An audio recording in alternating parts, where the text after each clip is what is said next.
Мы продолжаем серию интервью с кандидатами в вице-президенты Республики Абхазия.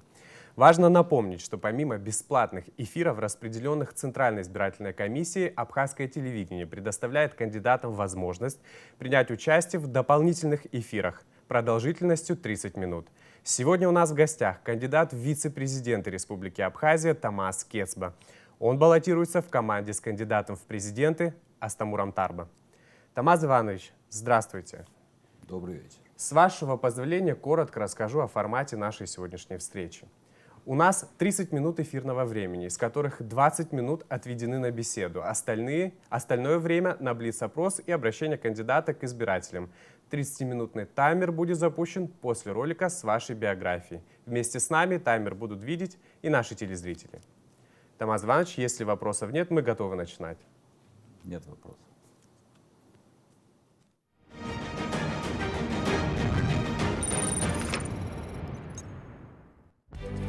Кецба Тамаз Иванович родился 2 февраля 1962 года в городе Сухум Абхазской АССР. В 1978 году окончил Сухумскую 14-ю среднюю школу имени Чехова. В 1983 году окончил юридический факультет Ленинградского государственного университета имени Жданова, получив квалификацию юрист. С 1983 по 1991 годы работал на различных должностях в комсомольских органах Абхазии, инструктор, заведующий отделом, второй секретарь Сухумского горкома. С ноября 1991 года до августа 1992 года первый секретарь Абхазского республиканского комитета комсомола, председатель Союза молодежи Абхазии, ветеран Отечественной войны народа Абхазии 1992-1993 годов, награжден орденом Леона. С сентября 1993 года по настоящее время является сотрудником Абхазского государственного университета, старшим преподавателем кафедры государства и права юридического факультета. С 1996 по 2002 годы был депутатом парламента Народного собрания Республики Абхазия, председателем комитета по законодательству. С 2003 года по настоящее время работает адвокатом, директор адвокатского бюро Libera Lex. Женат, отец двоих дочерей.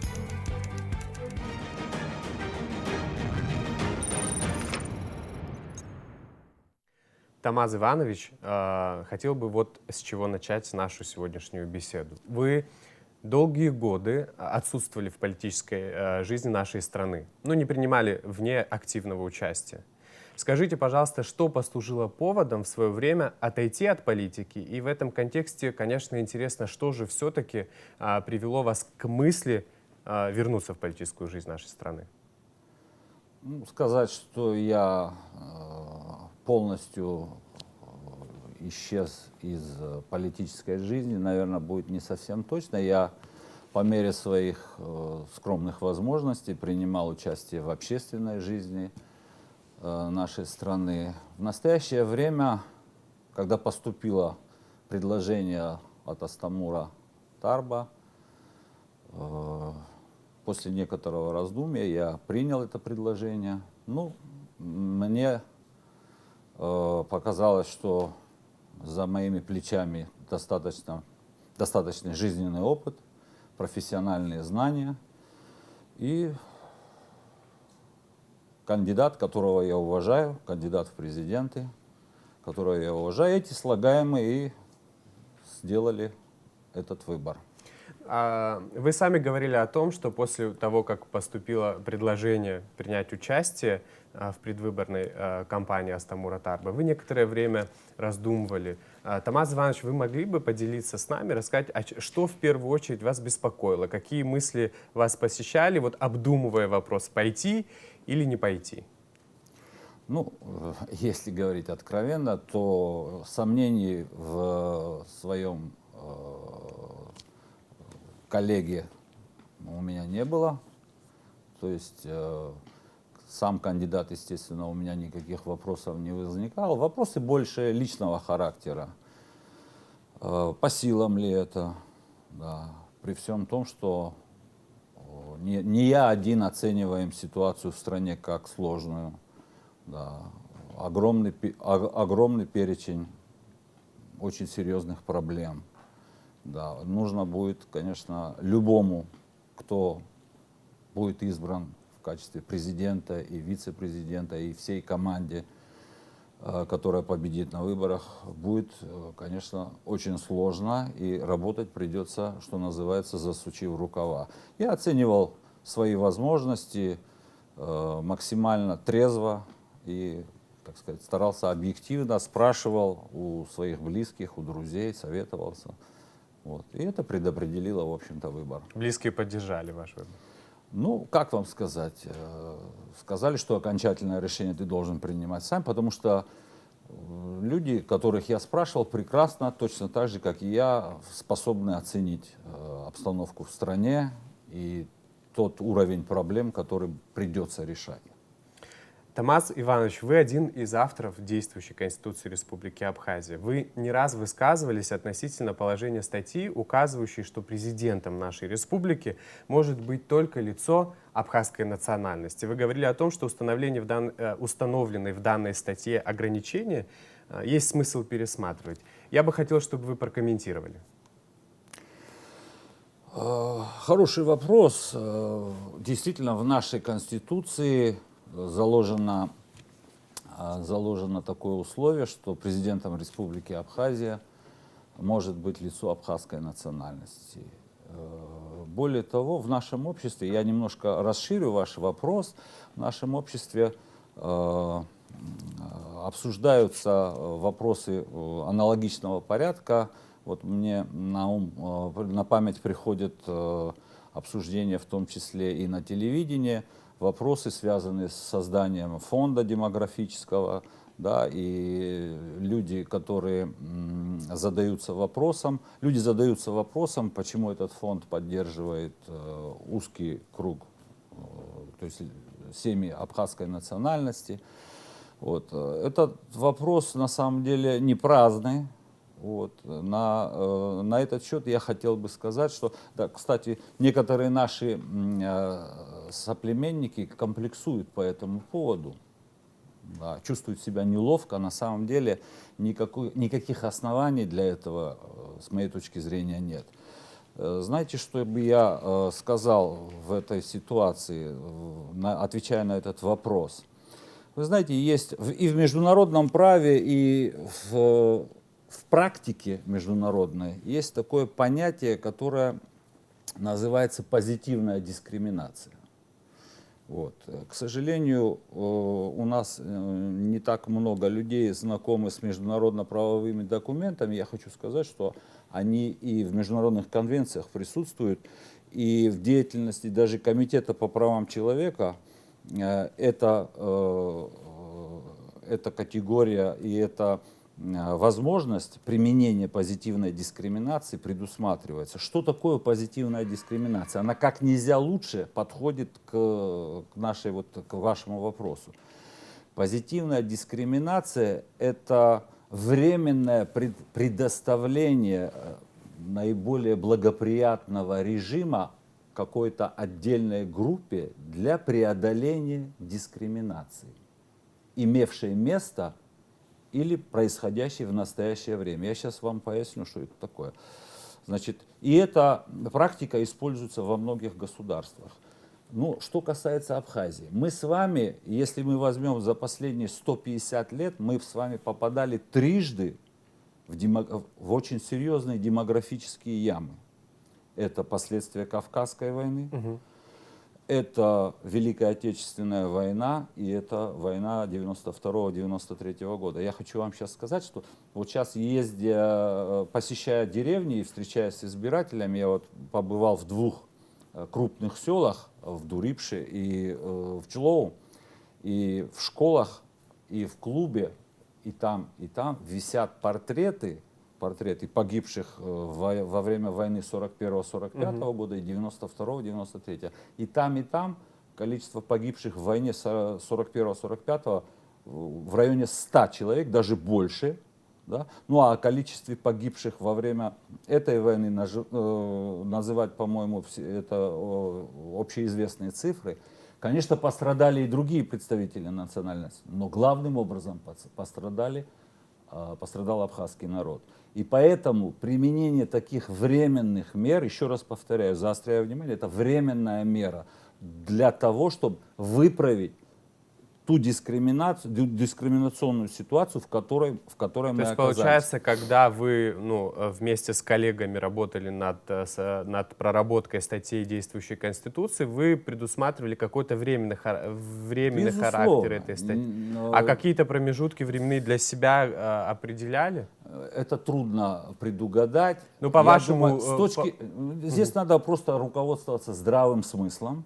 Когда ситуация будет выправлена, то, естественно, здесь живут, слава богу, здравомыслящие люди, то, естественно, необходимость в такой позитивной дискриминации, она отпадет. То есть пока мы еще к этому не готовы? Да. Что касается президента, то, что президента может Абхазия, это действительно охранительная мера, безусловно, охранительная мера. И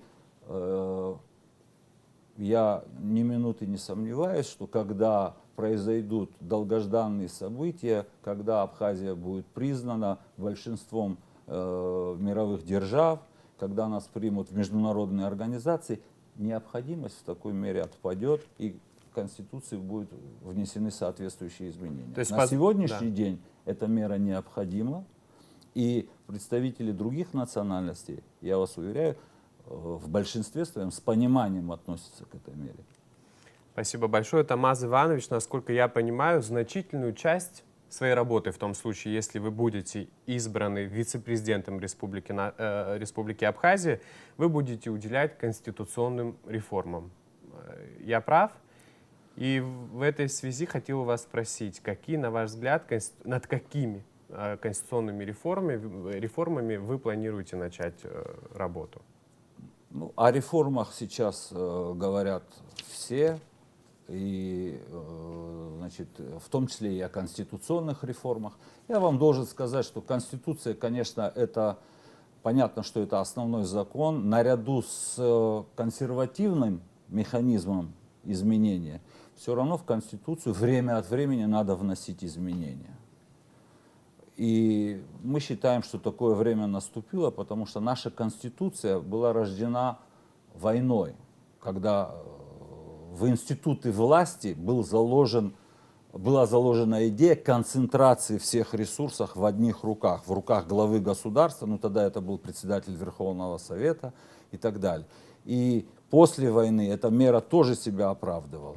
Но с течением времени, если мы говорим о развитии демократических институтов, конечно, надо вносить изменения в сторону делегирования полномочий и по вертикали, я имею в виду законодательному органу, нашему парламенту, и в том числе и делегирование их вниз. То есть то, что на юридическом языке называется децентрализация власти. Децентрализация власти.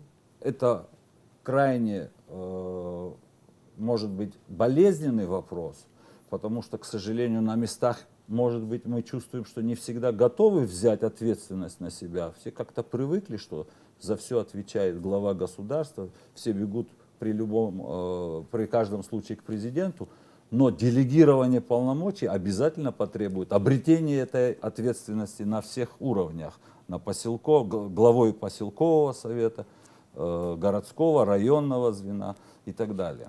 Ну вот как раз вы немного предугадали мой следующий вопрос. Тамаз Иванович, я бы хотел поговорить вот о чем. Ну, Абхазия — это правовое государство. К сожалению, мы являемся свидетельствами того, что институт права у нас в стране не совсем стабилен. Я имею в виду, что мы сами, граждане Республики Абхазия, отрицаем некоторые нормы законов. О чем я говорю? Мы не платим штрафы, мы не платим за свет, мы не платим за воду, мы не выплачиваем кредиты. Вот скажите, пожалуйста, Тамаз Иванович, как вы в случае своей победы на выборах планируете повысить правовое сознание наших граждан? Вы знаете, проблема на самом деле серьезная, и она кочует из года в год, уже не одно даже десятилетие эта проблема кочует. Но есть объективные причины и есть субъективные причины. Я не знаю, что больше перевешивает. Объективные причины — это низкий материальный уровень нашего населения. Не всех, конечно. Есть люди, говорят, что очень часто среди неплательщиков коммунальных платежей там, за свет и так далее можно встретить людей вполне обеспеченных. С такими людьми, конечно, надо говорить на языке закона, на языке права, призывать их к безусловному исполнению своих гражданских обязанностей и так далее, и так далее. Но есть огромное число людей, которые живут, ну, то, что принято называть за гранью нищеты или ниже прожиточного уровня. Несмотря на то, что у нас невысокие коммунальные платежи, даже за тот же свет, тем не менее, люди не в состоянии Тамаз Иванович, как оплачивать. вы правильно сказали, практика на самом деле показывает, что люди более, социально-финансово более уязвимые, Да. они как раз-таки исправно исполняют свой вот этот Есть и вот такой гражданский парадокс, долг. да, да. На самом деле это так. Вот в большей степени не платят как раз-таки люди обеспеченные. Для этого, я считаю, необходимо, чтобы проверяющие органы, правоохранительные органы, в этом, кстати, может помочь декларирование доходов. Мы можем знать уровень доходов того или иного лица и, соответственно, соответствующий подход к тому или иному лицу. Вы знаете, во многих странах вот в подобных и в других ситуациях, когда долги населения составляют большое количество времени, не одно, а там чуть ли не десятилетия, государство идет на различные меры. Оно может прощать, допустим, 50% накопившегося долга, то есть объявлять финансовую амнистию. У нас Да. вот как раз Да. недавно была объявлена амнистия. Да. Тоже И такие специфически отнеслись в обществе люди к амнистии. Конечно, потому что другим людям будет обидно. Они из года в год исправно платят, Так а вот- оказывается, надо было просто быть неплательщиком, чтобы А потом... как это происходит сейчас, оно понятно. Мне интересно, какие, может быть, у вас есть уже конкретные видения того, как эту ситуацию исправить, ужесточить что? Я думаю, здесь надо комплексно подходить. С одной стороны, усилить, так сказать, требования по исполнению своих обязанностей. С другой стороны, нужно поднимать платежеспособность населения, нужно создавать рабочие места, чтобы люди были в состоянии платить что-то. Ну, простите меня, Тамаз Иванович, но вот я вожу, допустим, какую-нибудь очень-очень простую машину. Понятно, что мой достаток, ниже среднего. Но как это оправдывает то, что я могу сесть за руль пьяным, например? Вот Нет, тут же это не вопрос оправдывает, сознания. это не Ну вот, оправдано ни в каких обстоятельствах. Как? Вот бывают случаи, наверное, могут взять и отпустить. Вы сами нарушаете правила дорожного движения, вы водитель. Да, бывает. Когда последний раз платили штраф? Месяца 3 назад. Ну вот. Я об этом и говорю. Как это сделать как бы нормой для нашего общества? И видите ли вы в себе силы, я не имею в виду конкретно вас, а вашу команду, силы в том, чтобы это переломить, чтобы в том случае, если кто-то что-то нарушил, вся семья не пришла на разборки с вами? Ну, прежде всего, государство должно вести себя само законопослушно.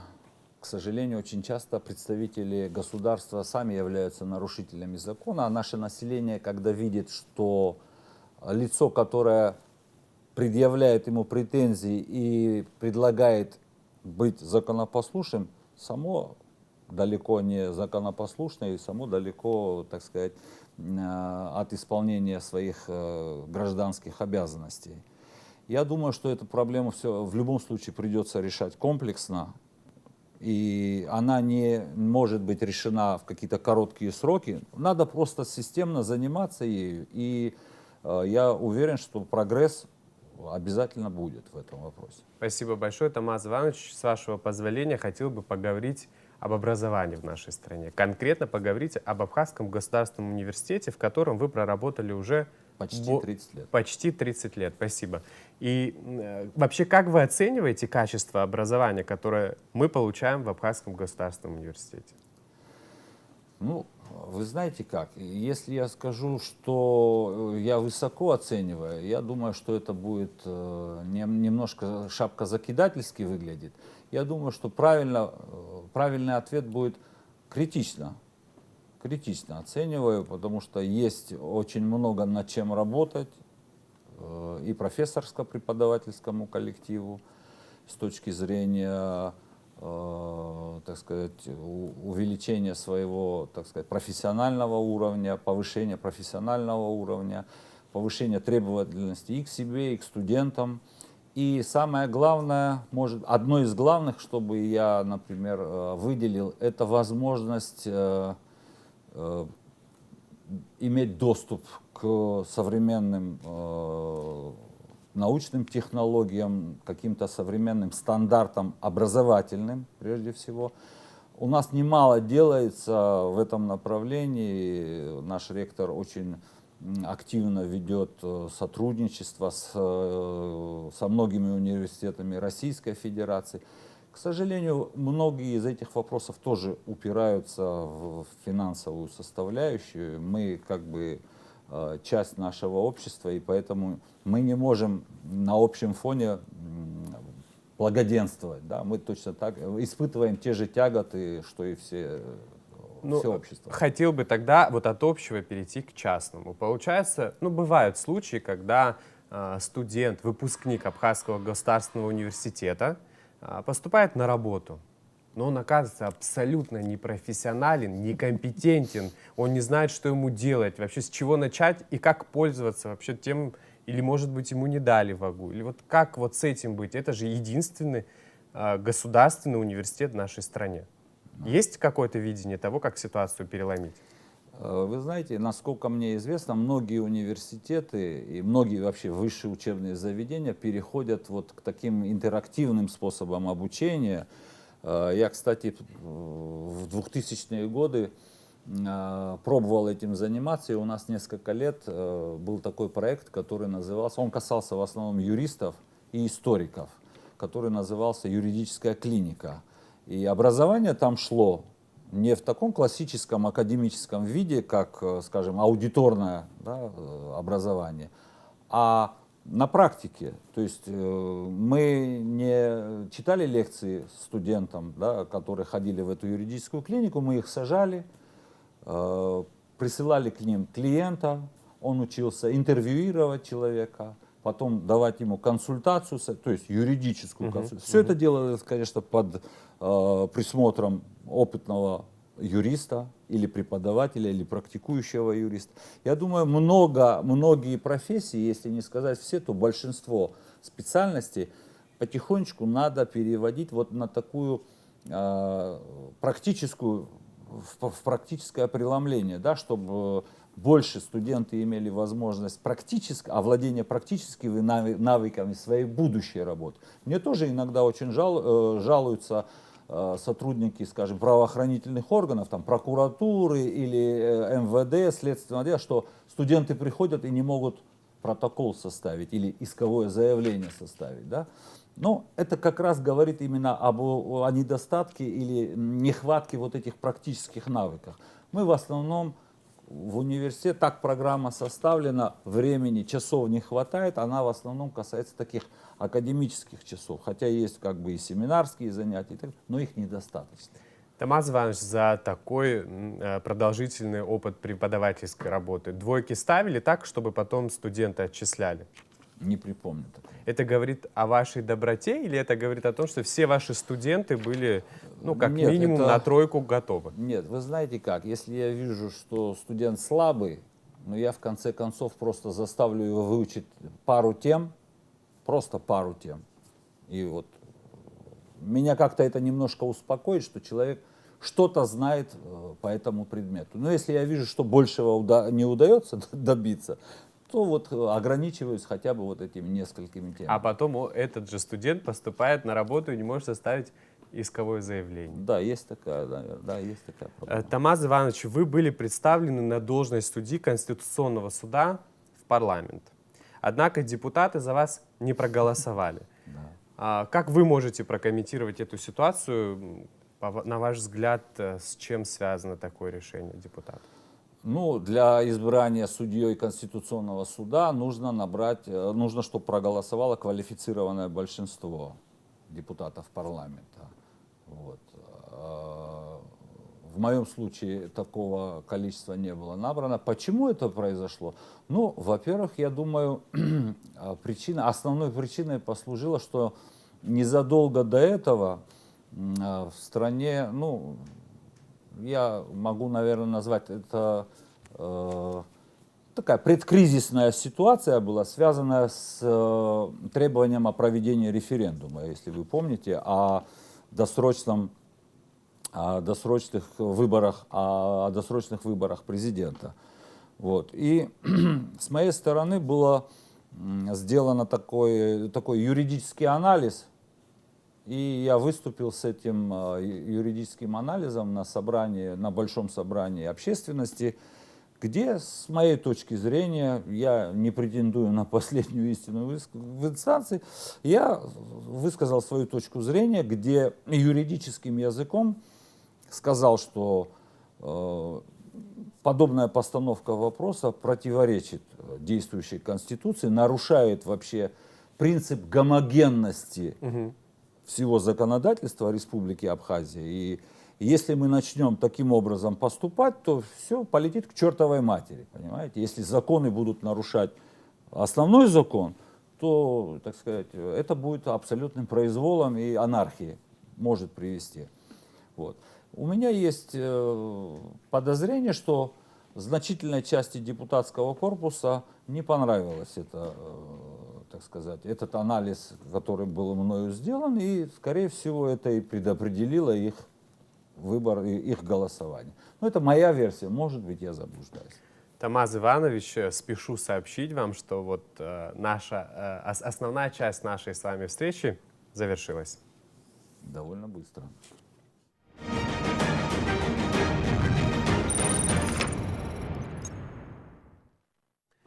Тамаз Иванович, сейчас мы переходим к блиц-опросу. Я задам вам 5 вопросов и буду ждать от вас 5 коротких ответов. Если вы готовы, мы можем начинать. Готов. Вы защищали человека, зная, что он на самом деле нарушил закон? Да, конечно. У вас есть скрытые таланты, и что вы умеете делать особенно хорошо? Я умею слушать и умею учиться до сих пор. Тамаз Иванович, вы оплачиваете коммунальные услуги? Ну, стараюсь. Вы за введение смертной казни, за распространение наркотиков? Нет. И завершающий вопрос. Продолжите мою фразу «Я никогда не». Затруднительный вопрос затруднительный. Я никогда не могу сказать. Ничего не приходит в голову, честно говоря. Спасибо за то, что ответили на наши вопросы. Попытался. Пожалуйста.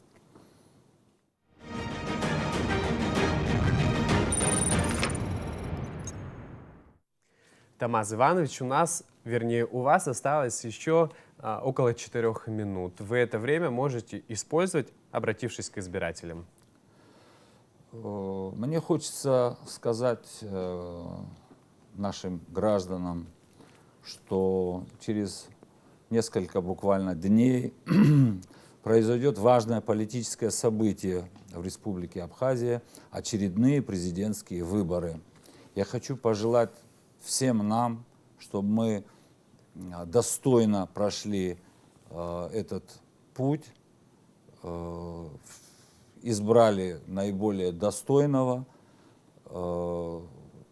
кандидата в президенты и двигались вперед. Всем здоровья и успехов. Тамаз Иванович, большое спасибо за то, что пришли к нам сегодня, ответили на наши вопросы. Уважаемые телезрители, а я напоминаю, что сегодня у нас в гостях в прямом эфире был кандидат в вице-президенты Республики Абхазия Тамаз Кецба. Также хочу добавить, что каждый вечер в 21:00 вы сможете в прямом эфире смотреть интервью кандидатов в президенты Республики Абхазия. На этом я с вами прощаюсь. Всего доброго. Спасибо.